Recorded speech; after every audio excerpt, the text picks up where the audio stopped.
ప్రభువు అయిన యేసుక్రీస్తు అతి శ్రేష్టమైన నామమున రోజు ఈ శిలువ ధ్యాన కూడికలో 5వ రోజు మనం కూడి ప్రభువుని స్తుతిస్తున్నాం.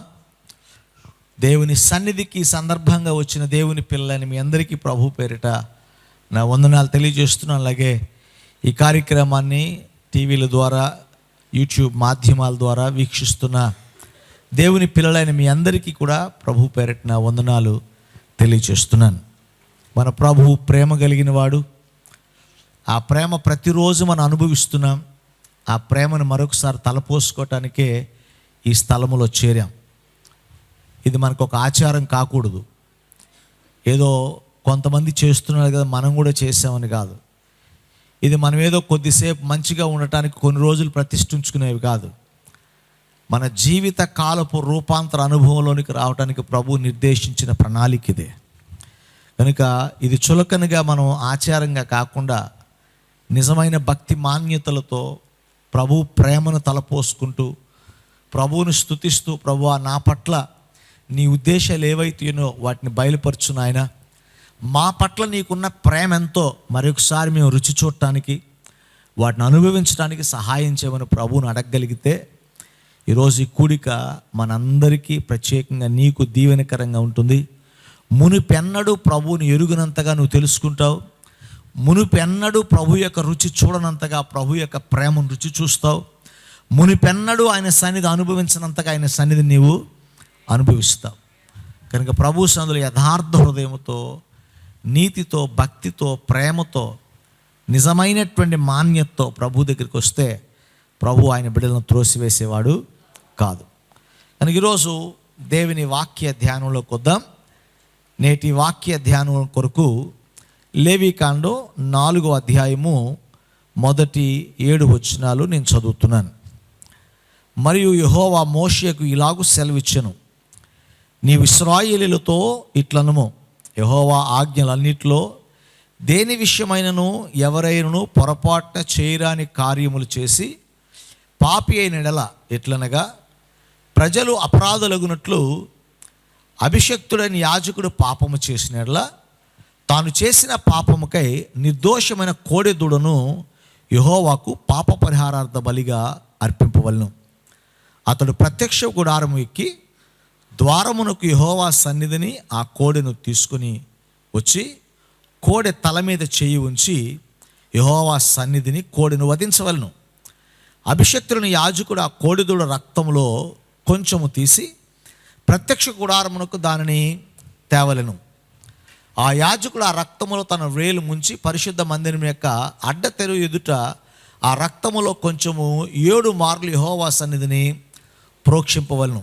అప్పుడు యాజకుడు ప్రత్యక్ష గుడారములో యెహోవా సన్నిధిని ఉన్న సుగంధ ద్రవ్యములు ధూపవేదిక కొమ్ముల మీద ఆ రక్తములో కొంచెము చమిరి ప్రత్యక్ష గుడారం యొక్క ద్వారమునొద్దున్న దహన బలిపీఠం అడుగున ఆ కోడి యొక్క రక్తశేషమంతయు పోయవలను. మరియు అతడు పాప పరిహారార్థ బలి రూపమైన ఆ కోడె క్రొవ్వు అంతయు దానిని తీయవలెను. అంతరములలో క్రొవ్వును, అంతరములోనిది క్రొవ్వంతటిని, మూత్ర గ్రంథుల వాటి మీద డొక్కల పైన క్రొవ్వును, మూత్ర గ్రంథుల పైన కాలేజీ మీద వపను సమాధాన బలియగు ఎద్దు నుండి తీసినట్లు దీనిని తీయవలెను.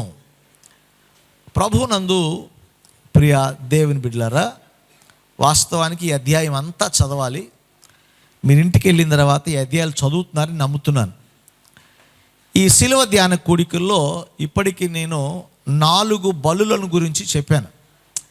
ఒకవేళ ఈ బలులను గురించి నేను చెప్పిన సందేశం ఎవరైనా మిస్ అయితే కనుక యూట్యూబ్లో ఒక్కొక్క సందేశాన్ని కూడా అప్లోడ్ చేయబడింది. కనుక మీరు దాన్ని వీక్షించి ఇతరులకు కూడా పంచగలిగితే ఇతరులు కూడా ఈ బలి యొక్క విశిష్ట, దేవుని యొక్క ఉద్దేశం, ప్రభు ప్రేమను అర్థం చేసుకునే వారిగా ఉంటారు. కనుక ఈ అవకాశాన్ని సద్వినియోగపరచుకోవాల్సిందిగా ప్రభు పేరిట మీకు మనవి చేస్తున్నాను.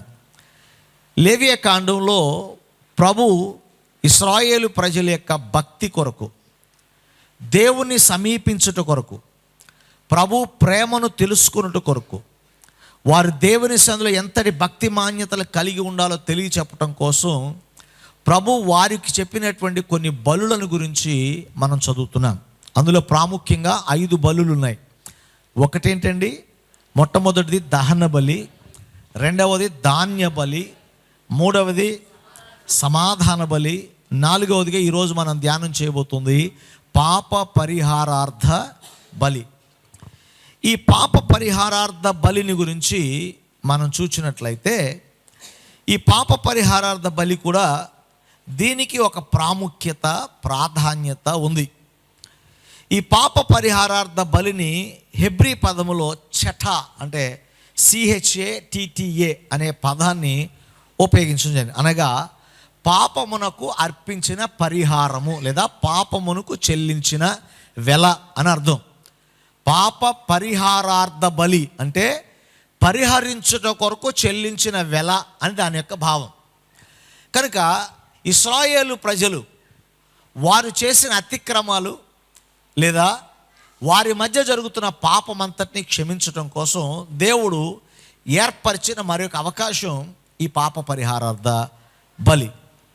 అయితే ఈ పాప పరిహారార్థ బలిని గురించి మనం చూసినట్లయితే ఇది ఎవరు అర్పించాలి అనేది మనం తెలుసుకోవాలి. సాధారణంగా దహన బలి అనేటటువంటిది అందరూ అర్పించవచ్చు, అందరికీ ఒకటే ప్రాసెస్, ఇంకో ప్రాసెస్ ఏమీ లేదు. అలాగే ధాన్య బలి దగ్గరికి వచ్చేటప్పుడు కూడా ఇంచుమించు అదే. ధాన్య బలిలో ఉన్నటువంటి ఆ ప్రాధాన్యత మనం చూచాం. మూడోది సమాధాన బలిలోకి వచ్చేటప్పటికి అక్కడ సహవాసానికి ప్రాధాన్యత ఇవ్వబడింది. ఏ సహవాసాన్ని కోల్పోయామో, తండ్రితో ఏ సంబంధాన్ని దూరం చేసుకున్నామో ఆ సంబంధ సహవాసాలు ప్రభువు సమాధాన బలి అర్పించడం ద్వారా మనం దాన్ని పొందుకుంటున్నాం. అయితే ఇక్కడ బలి అర్పించవలసిన వ్యక్తులు ఎవరంటే, ఇక్కడ ఎంతమంది ఉన్నారో తెలుసా? 4 మనకి కనిపిస్తారు. ఎంతమంది అండి? 4 కనిపిస్తారు. అందుకే ఈ 4వ అధ్యాయం అంతటిని చదవమని చెప్పాను. మీరు ఇంటికి వెళ్ళిన తర్వాత ఈ 4వ అధ్యాయం అంతటిని చదవండి. ఇందులో మొట్టమొదటిగా అర్పించవలసిన వ్యక్తి ఎవరు అంటే ప్రధాన యాజకుడు లేదా హై ప్రీస్ట్. యాజకుడు మొదటిదిగా ఈ పాప పరిహారార్థ బలి అర్పించవలసిన వారిలో మొదటివాడు. రెండవదిగా మనం చూసినట్లయితే సర్వ సమాజము లేదా సంఘము పాప పరిహారార్థ బలి అర్పించవలసినటువంటిదిగా మనం చూస్తాం. మూడవదిగా మనం చూసినట్లయితే పరిపాలన చేసేటటువంటి రాజులు, నాయకులు, రూలర్స్, వాళ్ళు ఈ బలిని అర్పించాలి. నాలుగవదిగా మనం చూసినట్లయితే సామాన్యమైనటువంటి వ్యక్తి ఈ పాప పరిహారార్థ బలి అర్పించాలి. అయితే ఈ పాప పరిహారార్థ బలి ఈ 4 చెప్పారు కదా. 4లో ఎవరు?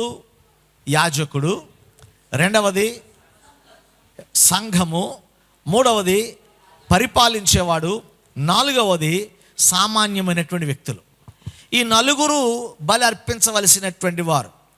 కానీ ఈ బలి ఏ సందర్భంలో అర్పించాలంటే ఎవరైనా అనుకోకుండా లేకపోతే అజ్ఞానంతో తెలియక పొరపాటున చేస్తే ఈ బలి వాళ్ళు అర్పించాలి. ఈ పాప పరిహారార్థ బలి ఎవరి కొరకు నియమించబడింది అంటే తెలియకుండా, అమాయకంగా, మనకు సాధారణంగా ఇగ్నోరెన్స్ అంటారు కదా. Ignorance is not excuse nowadays. మన రోడ్డు మీదకి వెళ్ళి కుడివైపున వెళ్ళిపోతావు గుద్ద నాకు తెలియదని రూల్ అన్నాం అనుకోండి, ఈ దేశంలో ఉన్నప్పుడు ఎటు వెళ్ళాలో నువ్వు తెలుసుకోవాలి. కానీ ప్రభు యొక్క ప్రేమ గొప్పది కదా. కొన్నిసార్లు మనం అనుకోకుండా తప్పు చేస్తాం. రెండోది బలహీనతలో తప్పు చేస్తాం. తప్పు చేసే సందర్భాలు చాలా ఉన్నాయి. ఒకటి అనుకోకుండా జరిగిపోద్ది. అబద్ధం ఆడాలనుకోం, సడన్గా ఆ పరిస్థితిలో వచ్చేస్తుంది. దొంగతనం చేయాలనిపించదు, కానీ మనకు కావాలన్న బలహీనత కొన్నిసార్లు మనం దొంగగా చేస్తుంది. చెడు చూపులు చూడాలని అనుకోం, కానీ లోకం ఇచ్చే ఆకర్షణ మన చూపును వక్రమైన చూపుగా చేస్తుంది. పరిశుద్ధంగా ఉంటాం, కానీ కొన్నిసార్లు మన తలంపులు పాపముతో మన యొక్క ప్రమేయం లేకుండానే కొన్ని అపవాది మనలోనికి పెడుతూ వాటిని మనం ఆహ్వానిస్తూ ఉంటాం, ఆస్వాదిస్తూ ఉంటాం. ఇవన్నీ కూడా మన బలహీనతలో మనం అనుకోకుండా జరిగేటటువంటి పొరపాట్లు. అందుకే ఇక్కడ అనుకోకుండా ఎవరైనా ఒక యాజకుడు, సాధారణంగా ఎందుకంటే యాజకుడు పొరపాటు చేసి తప్పు చేస్తే యాజకుడు కనుక ప్రధాన యాజకుడు ఆ యొక్క బలిపీఠం దగ్గరికి వెళ్తే అక్కడే చనిపోయేవాడు.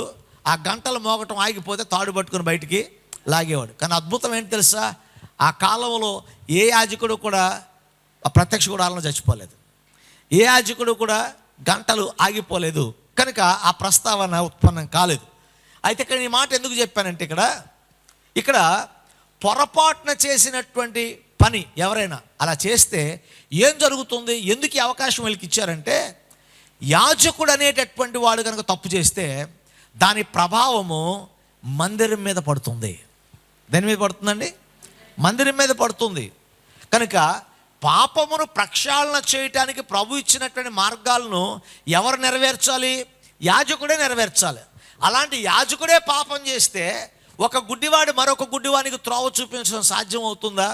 ఒక పాపి మరొక వ్యక్తి యొక్క పాపాన్ని తీసివేయగలుగుతాడా?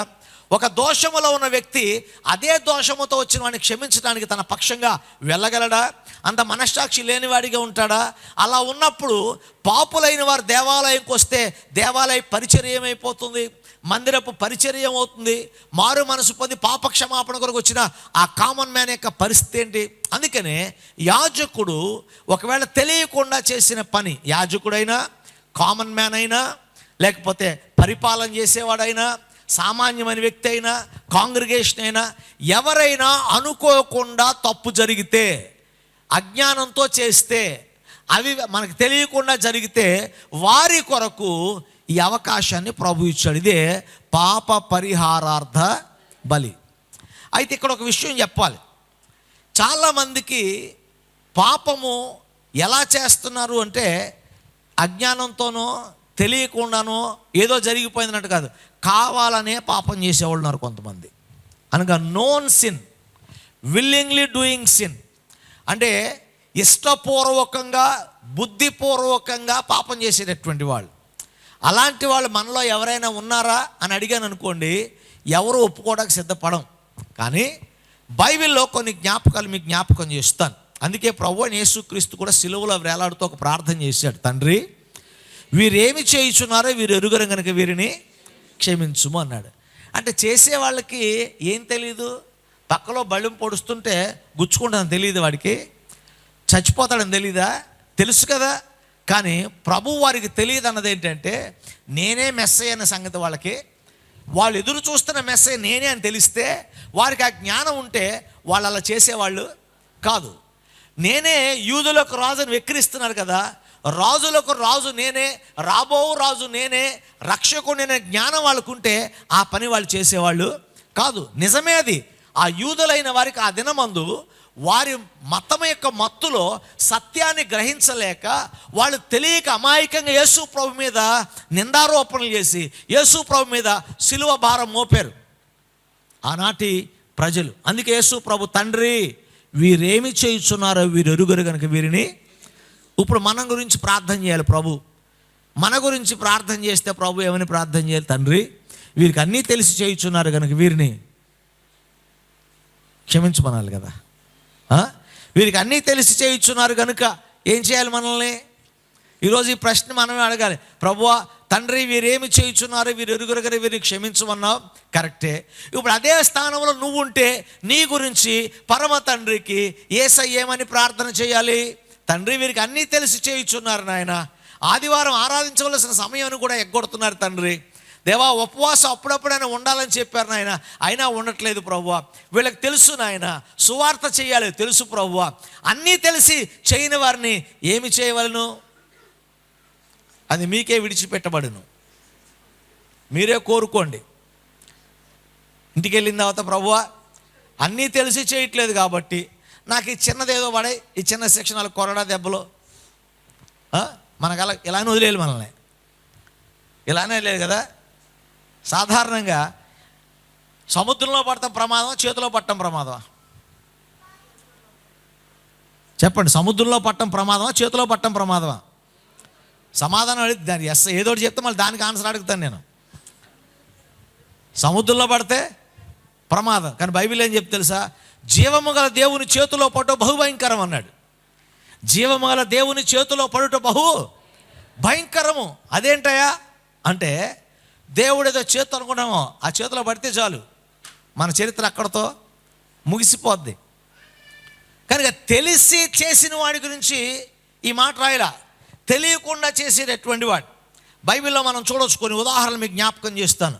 యోధా ఇస్కరియోతు యేసు ప్రభువును అప్పగించింది తెలిసా తెలియక? తెలిసే. ప్లాన్డ్ స్కీమర్. అర్థమైందండి? చాలా చక్కగా ప్లాన్ చేశాడు, చాలా చక్కగా ప్రణాళిక వేశాడు. యేసు ప్రభుని ఎక్కడ పట్టుకోవాలి, ఎంతకు కొనాలి, ఎంతకు అమ్మాలి, తన స్థానం ఏంటి, తన తర్వాత ఏం కాబోతున్నాడు, అన్నిటినీ మాట్లాడుకొని తన లాభప్రాప్తిని చూసుకొని తను వెంబడించిన యేసును తెలిసి అప్పగించాడు. తెలియకుండా జరిగే డబ్బు ఎలా తీసుకుంటాడండి? డబ్బు తీసుకోవాలని ఆలోచన వచ్చినప్పుడే వాడు దాని యొక్క లాభాపేక్ష ఆశించిన వాడిగా ఉన్నాడు, తెలియక చేసిన వాడు కాదు. యోధా ఇస్కరియోతు తెలిసి చేశాడు, డబ్బు కోసం మోసగించాడు. ఏమీ తెలియనట్లుగానే అన్నీ తెలిసి చేశాడు యోధా ఇస్కరియోతు. ఈరోజు చాలామంది కూడా తెలియనట్టు నటిస్తున్నాం తప్ప మనకు తెలిసినంతగా లూసిఫర్కి కూడా తెలియదు. అవునండి? ఇవాళ చూడండి, పాస్టర్ గారు బైబిల్లో వాక్యం చెప్తే పాస్టర్ గారి ప్రసంగాల్లో తప్పులు ఎతికేంత జ్ఞానం, పాస్టర్ గారి ప్రసంగం ఎలా ఉందో లేదో చెప్పేటటువంటి ప్రోగ్రెస్ కార్డు, రాయగల సామర్థ్యం వచ్చినటువంటి విశ్వాసులు ఈనాటి క్రైస్తవ సంఘాల్లో ఉన్నారు. బెరియన్లు వాళ్ళందరూ ఏదో ఒక్క సంఘం వాళ్ళు బైబిల్ ఎతికారేమో తప్ప ఈరోజు ఏ సంఘ భేదం లేకుండా ప్రతి సంఘంలో మామూలు మేధావులు లేరు. అర్థమైందండి? ప్రతి వాడు ఒక యూట్యూబ్ పెట్టి ప్రతి వాడు ఎవడేం తప్పు చేయి, ఈడేం రైట్ చెప్తాడు చెప్పడు, ఆయన ఏం తప్పు చెప్తాడు తప్ప అది రైట్ ఏంటో చెప్పడు. తప్పు చెప్పాడు కరెక్ట్, రైట్ ఏదో నువ్వు చెప్పొచ్చు కదా. ఆయన తప్పు చెప్పాడని చెప్పడం ఈజీయే, కానీ రైట్ ఏంటో చెప్పాలి. అలాంటప్పుడు చెప్పలేనప్పుడు నువ్వు తప్పేంటో చెప్పకూడదు. కానీ వాళ్ళు ఎవరో ఒకరి మీద ఒక బుర్ర జల్లేస్తే నేను మహాజ్ఞానిని అనుకుంటారు కొంతమంది. మన జ్ఞాన పైత్యం చూపించుకోవడానికి ఎదుటి వాళ్ళు తప్పు అని చెప్పడానికి మన రీసెర్చ్ని వాడుతూ ఉంటాం మనం. ఇక్కడ యోధా ఇస్కరియోతు కావలసుకొని ఆయన పాపం చేశాడు. అంత మాత్రమే కదా, మరొక సాదృశ్యాన్ని కూడా మీకు జ్ఞాపకం చేయను. అననీయ సఫీరా వారు పొరపాటు తప్పు చేశారా, కావలసుకొని చేశారా? చెప్పండి. మన పితరులాళ్ళు అర్థమైంది. వాళ్ళు ఎవరు? మన పితరులు, మనకు మాదిరి. ఎలా ప్లాన్డ్గా తప్పు చేయాలో చెప్పడానికి వాళ్ళు ఒక మాదిరి. అన్నయ్య సఫీరాలు భక్తిలో ఉండి, దేవుని దగ్గర ఉండి, అపోస్తుల పాదాల దగ్గర ఉండి, వాక్యం చేత హెచ్చరించబడి, వాక్యం చేత ప్రేరేపించబడి, ఆస్తి అమ్మి అపోస్తుల పాదాల దగ్గర పెట్టడానికి తీర్మానించుకున్నటువంటి వాళ్ళు ఇంటికి వెళ్ళిన తర్వాత వాళ్ళిద్దరూ మాట్లాడుకున్నారు. డబ్బు చూచిన వెంటనే, లాభం చూసిన వెంటనే మాట్లాడుకొని కూడబలుక్కొని ప్రవక్త దగ్గరికి వచ్చి, అపోస్తుల దగ్గరికి వచ్చి వాళ్ళు అబద్ధం ఆడారు. వాళ్ళు అబద్ధం ఆడింది మనుషునికి వ్యతిరేకం కాదు, పరిశుద్ధాత్మకు వ్యతిరేకంగా. నీవు అబద్ధం ఆడావు, నువ్వు ఇంతకే అమ్మితివా అంటే ఇంతకే కూడబలుక్కొని చెప్పారు. అవునండి, కూడబలుక్కొని మరీ చెప్పారు. అలాంటిది తెలియక చేసిన తప్పు అంటారు వాళ్ళు, తెలిసి చేసిన తప్పే. బైబిల్లో చాలా సాదృశ్యాలు మీకు చెప్పగలను. రాజైన సౌలు తన జీవితంలో దేవుడు చెప్పాడు, ఆ యొక్క ఫిలిస్తీన్ల దగ్గర ఉన్నటువంటి ఆవులు అన్నీ కూడా చంపేసి, ఏది మిగలటానికి వీలు లేదు, ఏది ఉండటానికి వీలు లేదు, అసలు మొత్తం అంతా తీసేయి అంటే సౌలు దాన్ని ఒప్పుకున్నాడు, చేస్తా అని చెప్పాడు. కానీ సౌలు అదంతా చేయలే. ఏం చేశాడు? కొన్ని బలిష్టమైన ఆవులను తీసుకొచ్చి వెనకాల పెరట్లోకి ఎట్టాడు. అప్పుడు ప్రవక్త సమూయేలు అడుగుతుంటే, అయ్యా నేను దేవుడు చెప్పినట్టే చేశాను కదా అంటే ప్రవక్త అంటున్నాడు, ఆ రంకెలు నాకు వినబడుతున్నాయి. మనం అనుకుంటాం మన పాపం కనబడదని, కానీ అక్కడ ప్రవక్త ఉపయోగించిన మాట ఆ రంకెలు నాకు వినబడుతున్నాయి. రహస్యం అనేది మిద్దెల మీద రాయబడుతుందట. మనం రహస్యం అనుకుంటాం, కానీ మన పాపం మిద్దెల మీద రాయబడుతుంది. దేవుని కన్ను దృష్టి నుంచి తప్పించుకునే అవకాశం మనకు అసలు లేదు. సౌలుకి ఏం చేయాలో తెలుసు, ఏ పని మీద దేవుడు పంపాడో తెలుసు, ఆ ఫిలిస్తీన్లు ఎందుకు చంపమన్నాడో తెలుసు, వారి ద్వారా వచ్చే ప్రమాదం ఏంటో సౌలుకి తెలుసు. అన్నీ తెలుసు కూడా దేవుడు చెప్పింది చెప్పినట్లుగా చేయాల, కావలసుకుని అవిధేయత వహించాడు. తన జీవితంలో దేవునికి అవిధేయమైన రాజుగా మిగిలాడు. ప్రియ దేవుని బిడ్డలారా, తెలియక చేసిన వారికి వారు క్షమాపణ పొందటానికి పాప పరిహారార్థ బలి అని ఒక అవకాశం ఇచ్చాడు. కానీ తెలిసి చేసిన వారికి తక్షణమే వారి మీదకి శిక్ష వచ్చింది. అననీయ సఫీరాలు ఎన్ని రోజులు మంచం మీద లాక్కున్నారంటే మనమేమంటాం, ఎంత మంచి మరణం అండి. కొంతమంది మంచం మీద లాక్కొని చచ్చిపోతాము, బాబో ఈడు ఎంత దుర్మార్గుడు అంటారు. వెంటనే చచ్చిపోతామో ఎంత మంచోడు అంటాడు. అలాంటప్పుడు మీరు వెంటనే చచ్చిపోండి అంటే ఎవడు చావడు. మంచి మరణమేగా మరిది. కానీ ఏదో ఒకటి మాట్లాడేస్తే సాటిస్ఫై అయిపోద్ది అనుకుంటాం. మరణంలో మంచి మరణం చెడ్డ మరణం ఏమి ఉండదు. మరణమే మరణం. మరణంలో మంచి మరణం చెడ్డ మరణం మంచి పుట్టుక అయ్యే ఉండవు. పుట్టుక మరణం అంతే. అననీయ సఫీరాలు ఎప్పుడు చచ్చిపోయారండి? వెంటనే. ఎక్కువ కాలం లేదు, వెంటనే. యోధా ఇస్కరియోతు ఎప్పుడు చచ్చిపోయాడు? వెంటనే ఊరేసుకున్నాడు. సౌలు ఎంతకాలం రాజరికం పోయింది? వెంటనే. కృప పోగొట్టుకున్నాడు సౌలు. తెలియక చేస్తే పాప పరిహారార్థ బలి అర్పించే అవకాశం ఉంది తప్ప తెలిసి చేస్తే మన పాపమునకు శిక్ష అనుభవించాలి. పాపం వల్ల వచ్చు జీతము మరణము అని రాయబడుతుంది. కనుక పాప పరిహారార్థ బలిలో ఎందుకు ఇవ్వమని చెప్పాడు, ఎవరిని ఇవ్వనన్నాడు?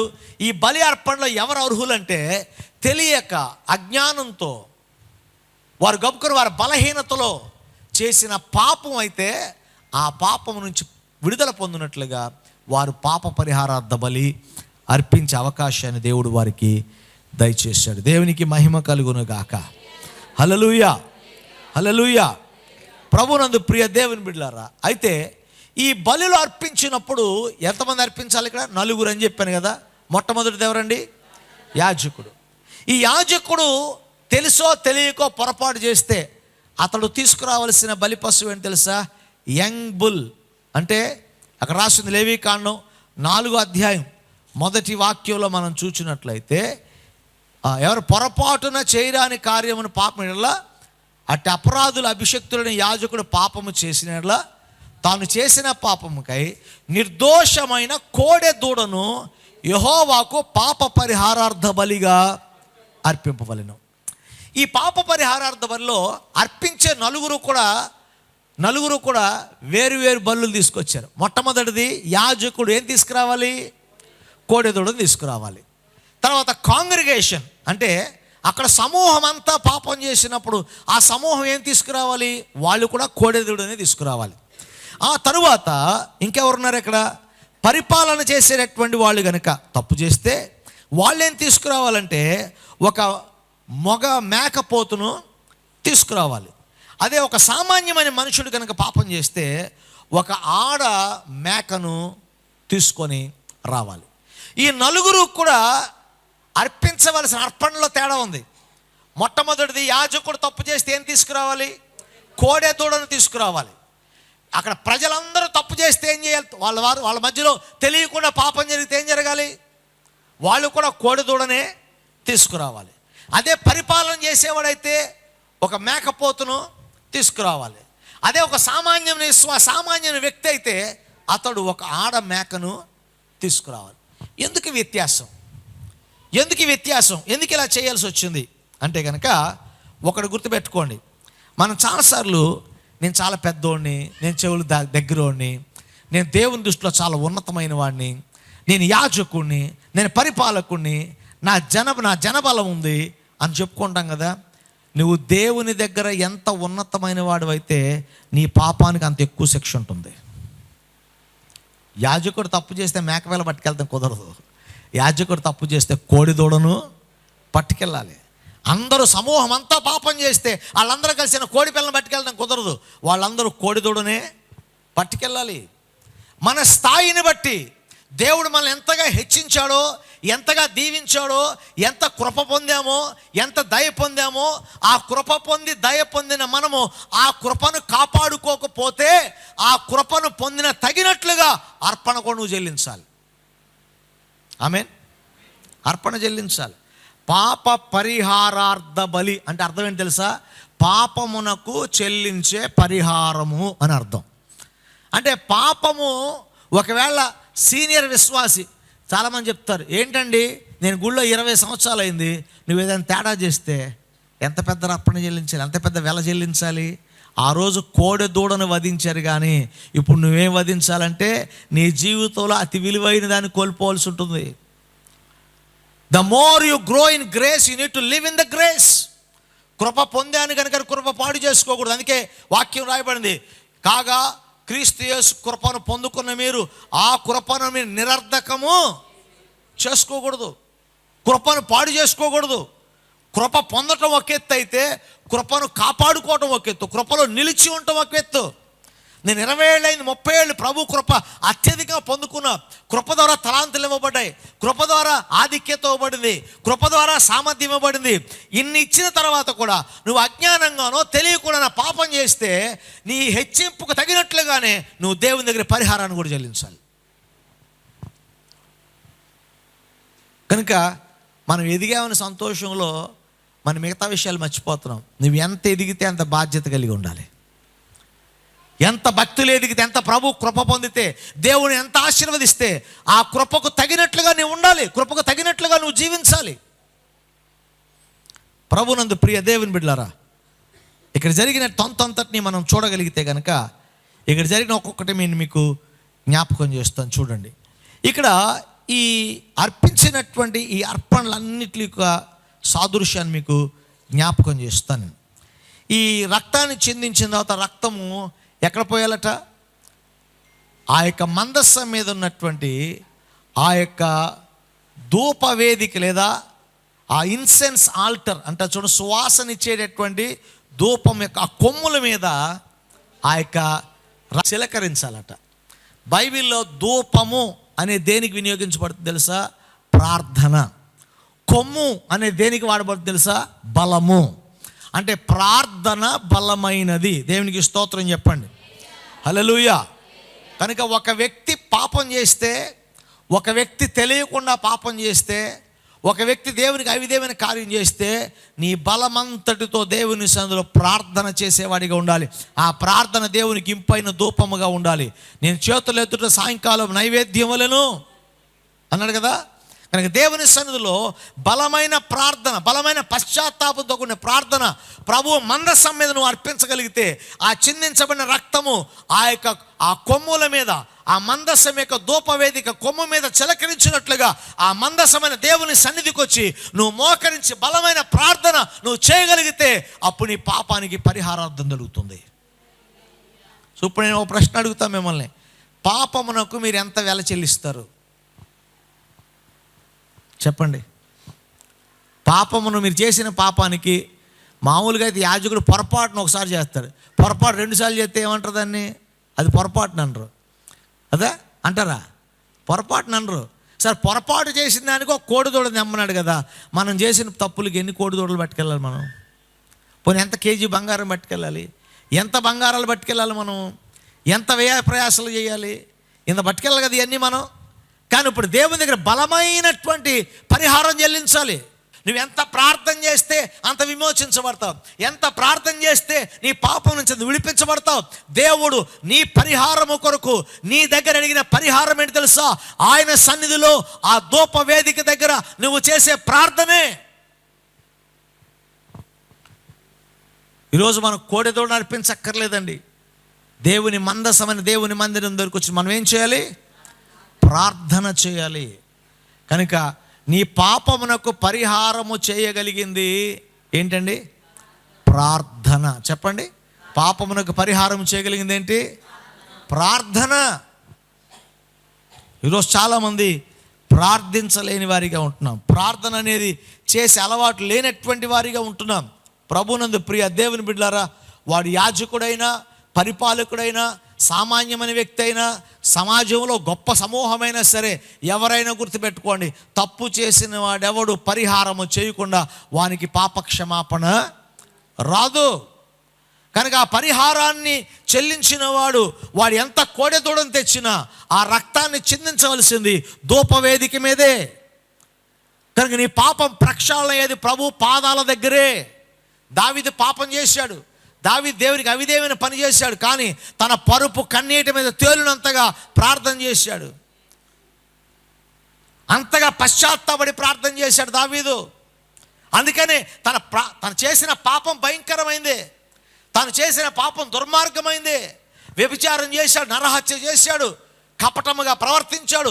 ఇంత ఘోర పాపము దావీదు చేసిన, ఎంత పాపము చేశాడో అంత కృప పొందిన దావీదు అంతగా దేవుని సన్నిధిలో ప్రార్థన చేశాడు. తన ప్రార్థన నీటి మీద పరుపు తేలినంతగా ప్రార్థన చేశాడు కనుక ఆ ప్రార్థన ఆలకించిన దేవుడు ఆ ప్రార్థనే పరిహారంగా తీసుకొని దావీదును హృదయానుసారుడిగా దేవుడు చేశాడు.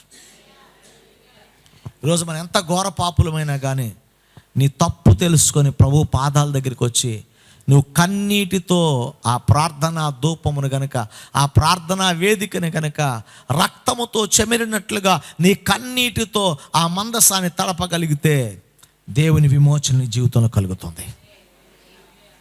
హల్లెలూయా. ప్రభునందు ప్రియ దేవుని బిడ్డలారా, కానీ ఈరోజు ఒక మాట నేను చెప్పడానికి ఆశపడుతున్నాను. ఈరోజు మనం బలి అర్పించవలసిన పని లేదు. ఎందుకంటే యేసు ప్రభువే మన కొరకు ఒక్కసారి బలయ్యాడు. మనం ప్రార్థించవలసిన పని లేదని నేను చెప్పను, ప్రార్థించాలి. కానీ మన ప్రార్థన బట్టి కాదు, మన కొరకు ఆయనే బలే పరిశుద్ధ రక్తం వచ్చిన యేసు మన కొరకు ఆయనే విజ్ఞాపన చేస్తున్నాడు. ఆయనే మన కొరకు ప్రార్థన చేస్తున్నాడు. ఈ పాప పరిహారార్థ బలిలో అర్పించే బలిపశు అవ్వచ్చు, అర్పించే ప్రార్థన అవ్వచ్చు, వీటన్నిటి యేసు ప్రభు మన కొరకు ఆయన చేసి ఉన్నాడు. హెబ్రీ పత్రిక అంతా చెప్పేది అదే. నీ పాపమునకు పరిహారం చేయబడాలంటే పాపమునకు చేసిన పాపానికి తగిన వెలను నువ్వు చెల్లించాలి. ఆ వెల నిర్దోషమైన రక్తము, ఆ వెల కొరడా దెబ్బలు, ఆ వెల నిర్దోషైన వ్యక్తి యొక్క ప్రాణం. అదే మన ప్రభు అయినటువంటి యేసుక్రీస్తు. ప్రభు అయిన యేసుక్రీస్తు వారు ఆయన మానవ పాపముల నిమిత్తమై కాదు. అక్కడ ఏంటంటే కోడెదూడను వధిస్తే తెలియక చేసిన పాపం మాత్రమే పరిహారం అయ్యేది. కానీ యేసు ప్రభు తెలియని ఒకసారి, తెలిసిన వాళ్ళకి ఒకసారి కాకుండా అందరి కొరకు ఒక్కసారే తానే బలి అయి ఆ రక్తమును తీసుకొని వెళ్ళి ఆ ప్రభు యొక్క పాద సింహాసనం దగ్గర పోసి మనందరి పాప విమోచన కొరకు ఒక్కసారిగా క్రయధనముగా దేవుడు మన పాపానికి పరిహారాన్ని చెల్లించాడు. ప్రభునందు ప్రియ దేవుని బిడ్డలారా, ఈరోజు ఒకవేళ నువ్వు తెలియక చేసిన పాపమై ఉండొచ్చు, తెలిసి చేసిన పాపమై ఉండొచ్చు.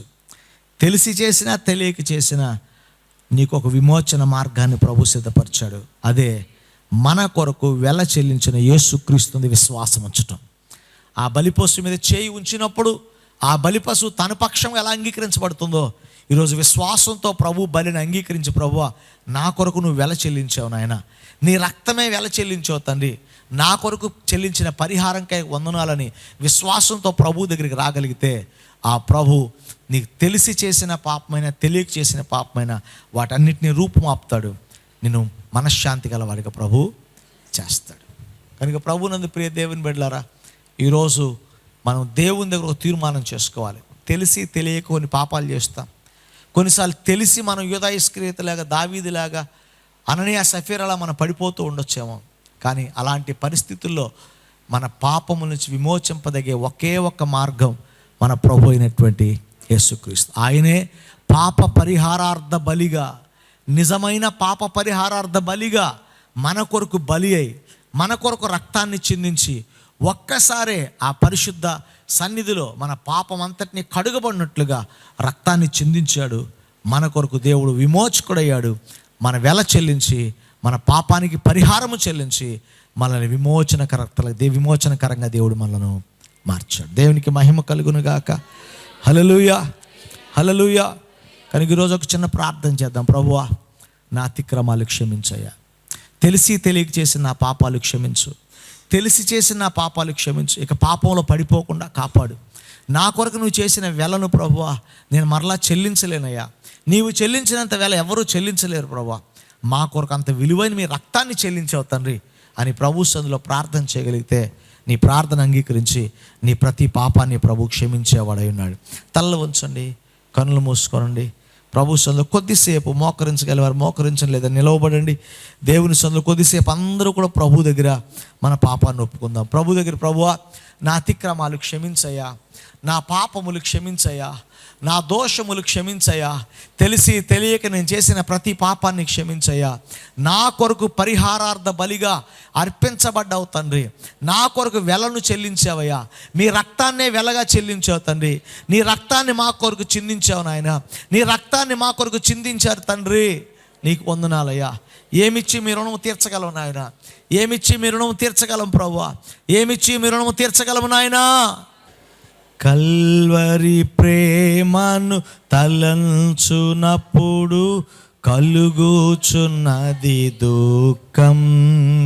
ప్రభువాని శ్రమలను ధ్యానించునప్పుడు పగులుచున్నది హృదయం. కల్వరి ప్రేమను తలంచునప్పుడు కలుగుచున్నది దుఃఖం. ప్రభువాని శ్రమలను ధ్యానించునప్పుడు కలుగుచున్నది దుఃఖం. గెత్సేమనే అను తోటలో విలపించుచు ప్రార్థించు ధ్వని,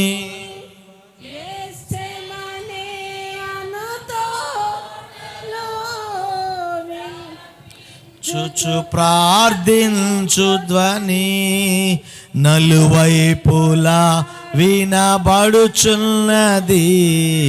పగులుచున్నది మా హృదయములు, కలుగుచున్నది దుఃఖం. కల్వరి ప్రేమను తలంచునప్పుడు కలుగుచున్నది దుఃఖం. ప్రభువాని శ్రమలను ధ్యానించునప్పుడు పగులుచున్నది హృదయం. సిలువపై నలుగా గొట్టినను అనేక నిందలు మోపినను. సిలువపై నలుగా గొట్టినను అనేక నిందలు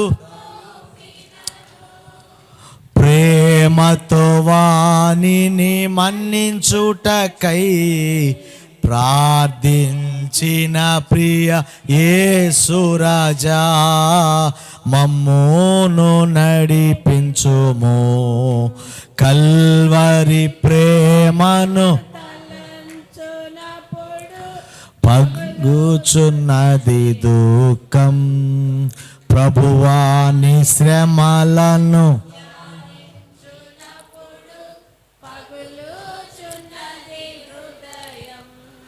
మమ్మును నీవలే మార్చుటకై నీ జీవమును ఇచ్చితివి.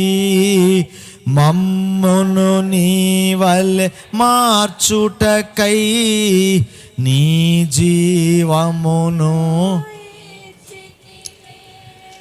నేల మట్టుకు తగ్గించుకొని సమర్పించితివి నీ కరములను. మమ్మును నడిపించుము. కల్వరి ప్రేమను తలంచునప్పుడు కలుగుచున్నది దుఃఖం. ప్రభువాని శ్రమలను ధ్యానించునప్పుడు పగులుచున్నది హృదయం. కల్వరి ప్రేమను తలంచునప్పుడు కలుగుచున్నది చున్నది హృదయం. ప్రభువాని శ్రమలను ధ్యానించునప్పుడు కలుగుచున్నది హృదయం. అవునయ్యా దేవా, నువ్వు మా కొరకు చెల్లించిన వెలను తెలుసుకున్నప్పుడు మా హృదయాలు కరిగిపోతున్నాయి ప్రభువా. అవునయ్యా, నువ్వు వెండినో బంగారం చెల్లించలేదు ప్రభువా. నీ అమూల్యమైన రక్తాన్ని చిందించారు ప్రభువా. నీ శరీరాన్ని నలగొట్టుకున్నారయ్యా. కేవలం పాపిన నా పాపం యొక్క పరిహారము చెల్లించుట కొరకే, నా పాపానికి వెల చెల్లించుట కొరకు ప్రభువా, నా పాపం నుంచి విమోచించడానికి ప్రభువా. నీవు చేసిన త్యాగం కొరకే మీకు వందనాలు తండ్రి. ప్రభు చేసిన త్యాగాన్ని బట్టి, ప్రభు చెల్లించిన వెలను బట్టి ఒకసారి దేవునికి స్తోత్రం చెల్లిద్దాం అందరం కలిసి. హల్లెలూయా, నీకే స్తోత్రం, స్తోత్రం, స్తోత్రం. పరిశుద్ధుడా, పరిశుద్ధుడా, పరిశుద్ధుడా. అందరూ బిగ్గరగా స్తోత్రాలు చెల్లించాలి, ప్రార్థన చేయాలి. ప్రభు సన్నిధిలో ప్రార్థన లేక, ప్రభు సన్నిధిలో ప్రభువా మా కొరకు పరిహారం చెల్లించిన దేవా నీకు స్తోత్రం, మా కొరకు మీ రక్తాన్ని కార్చినందుకు స్తోత్రం, దేవానికి స్తోత్రం. పరిశుద్ధుడా, అత్యున్నత సింహాసనంపై ఆసీనుడా, నీకే వందనాలు తండ్రి, నీకే స్తోత్రాలు ప్రభువా, నీకే స్తుతులు నాయనా, నీకే స్తుతులు ప్రభువా. దేవా మా కొరకు, మా పాపముల కొరకు రక్తాన్ని చిందించిన పరిశుద్ధుడా మీకు వందనాలయ్యా. మా అతిక్రమాలు క్షమించండి అయ్యా, మా పాపములు క్షమించండి అయ్యా, మా దోషములు క్షమించండి తండ్రి. ప్రేమగల తండ్రి, పరిశుద్ధుడైన దేవా మీకు వందనాలు. ఈ రాత్రికాల సమయంలో నాయనా పాప పరిహారార్థ బలి ఎందు నిమిత్తమే అర్పించబడుతుందో అది దేని కొరకు మీరు అనుగ్రహించారో మాతో మాట్లాడిన దేవానికి స్తోత్రం. మా పాపము కొరకు వెల చెల్లించి, పరిహారాన్ని చెల్లించి మమ్మల్ని విమోచించావు, మీకు స్తోత్రం. ఏమిచ్చి మీ రుణము తీర్చలేము నాయన. తెలిసి తెలియక మేము చేసిన తప్పులను క్షమించండి దేవా. కొన్నిసార్లు మా అవిధేయతో తెలిసి చేసిన తప్పులు కూడా క్షమించండి. క్షమించమని అడగటానికి కూడా అర్హత లేని వారం ప్రభువా. కేవలం నీ కృపలో జ్ఞాపకం చేసుకుని మమ్మల్ని క్షమించండి. మీ జీవాన్ని ప్రసాదించండి. నీ శిక్ష మా మీద తొలగించి నీ ప్రేమను మేము పొందుకోవడానికి సహాయం చేయండి. వాక్యం విన మేము వాక్యానుకూలంగా జీవించే కృప ఇవ్వండి. నీ సన్నిధిలో ఎదుగుచు, నీలో బలపడుతూ నీ నామాన్ని మహిమపరిచే భాగ్యం మాకు దయచేసి మీరే మహిమ పొందమని ఈ రాత్రి ప్రార్థనా శక్తి వచ్చిన ప్రతి బిడ్డను దీవించండి. తిరిగి మా గృహాలకు వెళ్తున్న క్షేమం ఇవ్వండి. నీ సన్నిధిలో భద్రపరచబడి మరలా రేపు నీ సన్నిధికి వచ్చిన ఆరాధించే భాగ్యం దయచేసి మీరే మహిమ పొంది మమ్మల్ని ఆశీర్వదించండి. పరీక్షలు రాస్తున్న ప్రతి యవన బిడ్డని మీరు దర్శించండి, దీవించని జ్ఞానాత్మలతో నింపి జయాన్ని అనుగ్రహించి మీరే మహిమ పొందమని యేసు నామమున అడుగుచున్నాము తండ్రి, ఆమేన్.